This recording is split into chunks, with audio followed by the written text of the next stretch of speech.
What's up mga Gwardyang Bisaya? So welcome sa ato ang gamay channel ng Gwardyang Bisaya Vlog. So sa karon pa lang nga nakabisita na ning aton channel, palihog like, comment, share and subscribe. Ug ayaw kalimot pagpindot sa notification bell aron sa panahon ni mag-upload ta og video mahimo kang ma-notify. So doon tayo.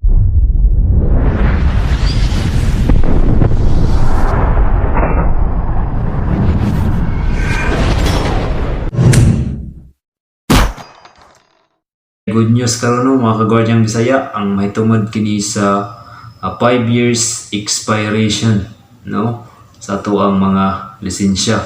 So posible karong Nobyembre 2022 or this November 2022 may patupad na ang 5 years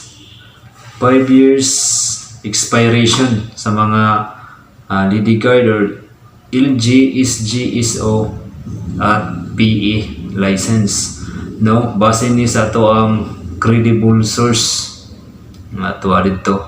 So mao kini ang good news, pero ang bad news, ang NBI clearance or ang DI clearance dili na dawaton og magpaproseso ka sa imong license. So ang dawaton dito ang NPC o National Police Clearance. So mao na ang bad news.